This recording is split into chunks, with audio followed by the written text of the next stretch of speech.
Cześć, Bartek Urban, Autowizja.pl. Zapraszam do testu Fiata Tipo Station Wagon, czyli kombi. Fiat wreszcie po zatworzeniem samochodów stylowych czy opracowanych we współpracy z innymi markami postanowił zrobić coś własnego, prostego, przede wszystkim przystępnego cenowo. W 2015 roku zaprezentował światu model Fiat Tipo. To nie pierwszy raz, kiedy Fiat korzysta z nazwy Tipo. Już w 1988 roku koncern zaprezentował samochód klasy kompaktowej, który okazał się dużym hitem. Dowodem na to niech będzie nagroda samochodu roku 1989, gdzie wyprzedził takie auta jak Opel Vectra czy Volkswagen Passat. Niestety koncern postanowił uśmiercić Tipo w 1995 roku, a jego następcą został Fiat Brava. Fiat Tipo powrócił jednak po 20 latach w zupełnie innej formie, bowiem początkowo był tylko sedanem. Dopiero w następnym roku, to jest w 2016, koncern powiększył rodzinę o hatchback oraz właśnie o kombi. Trzeba przyznać, że Włochom stylistycznie samochód bardzo się udał. I to nieważne, czy mówimy o sedanie, czy o kombi. Piękny, można by powiedzieć nawet agresywny przód, ładna linia boczna i to nawet w wersji Station Wagon. Tylna klapa nie jest idealnie pionowa, przez to samochód nie wygląda ociężale. Co ważne też, że nie wygląda tanio, a przecież to jedno z najtańszych kombi na rynku. Do cennika jeszcze wrócimy. Skupmy się na najważniejszym. Bagażnik. Ten ma 550 litrów i idealnie płaską podłogę, pod którą kryje się dodatkowa przestrzeń. Niestety, po złożeniu tylnej kanapy nie otrzymujemy już idealnie płaskiej podłogi. Mimo wszystko kufer wtedy jest olbrzymi, a my możemy w nim nawet spokojnie spać. W kufrze znalazło się też miejsce oczywiście na gniazdo pod ładowarkę. Bagażnik ma 550 litrów, tak? Ale to nam dużo nie mówi. W takim razie pomówmy chwilę o konkurencji, której na dobrą sprawę praktycznie nie ma. Owszem, na rynku jest Dacia Logan MCV z bagażnikiem o pojemności 573 litrów, ale to samochód jednak z zupełnie innej linii. Gorzej wykonany i z gorszym wyposażeniem. Bliźniaki Citroën C-Elise i Peugeot 301 nie występują w odmianach kombi, a Skoda Rapid posiada wersję Sportback, której zdecydowanie bliżej do bycia hatchbackiem, o czym świadczy bagażnik o pojemności 415 litrów. Wobec tego musimy poszukać nieco innych samochodach, a mianowicie w klasie hatchbacków, które posiadają odmiany kombi.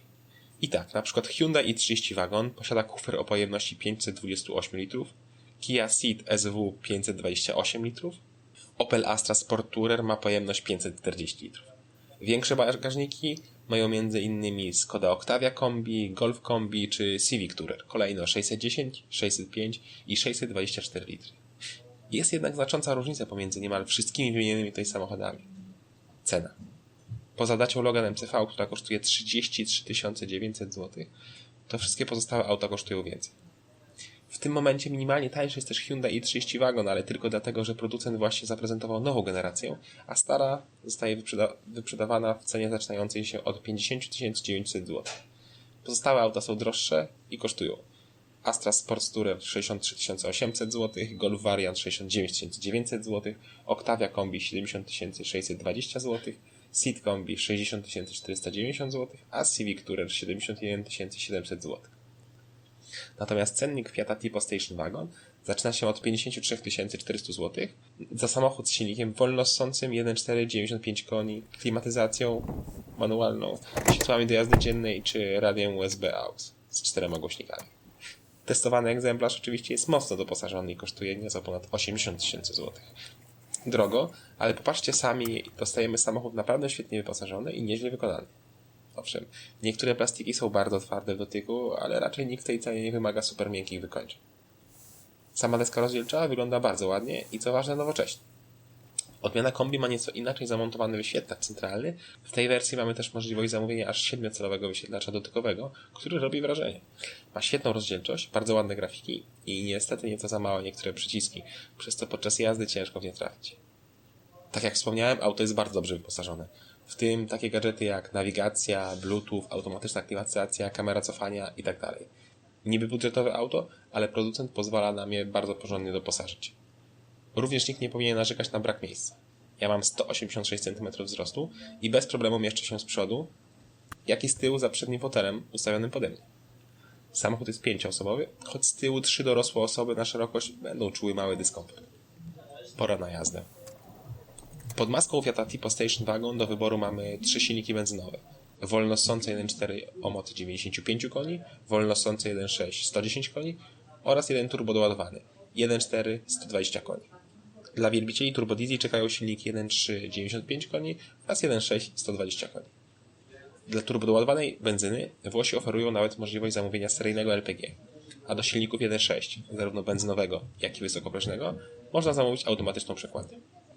Pod maską testowanego egzemplarza pracuje silnik benzynowy turbodoładowany 1.4 T-Jet o mocy 120 koni i momencie 215 Nm. Na papierze Fiat Tipo Station Wagon z tym silnikiem powinien przyspieszać do pierwszej setki w czasie 9,8 sekundy oraz osiągnąć równe 200 km/h. Nam udało się zejść do 10,5 sekundy, co jest przyzwoity wynik. Silnik cechuje niezła elastyczność oraz ogromna turbodziura. Na niskich obrotach auto praktycznie nie jedzie. Podczas zwykłej jazdy miejskiej w zimie zużywał nam od 8 do 9 litrów na każde 100 km. Na trasie udało nam się zejść do 6,5 litra. Wyniki w normie. Osoby spokojniejsze z pewnością obniżą te wartości o pół, a może nawet i cały litr. Fiat Tipo Station Wagon nie jest sportowym autem, dlatego nie ma co oczekiwać od niego Bóg wie jakich właściwości jezdnych. Można też wybaczyć mu nie do końca precyzyjny układ kierowniczy oraz skrzynię biegów o długim skoku. Godne pochwały za to jest zawieszenie, które jest dość sztywno zestrojone, ale pomimo 17-calowych aluminiowych felg bardzo dobrze wybiera nierówności. Fiat Tipo Station Wagon jest dokładnie takim samochodem, na jaki czekaliśmy po premierze odmiany sedan. To duże, pakowne, rodzinne kombi, które jest bardzo dobrze wykonane, przyzwoicie jeździ i jest przede wszystkim przystępne cenowo. W tej kwocie praktycznie nie ma konkurencji. Świetne auto w świetnej cenie. Brawo Fiat.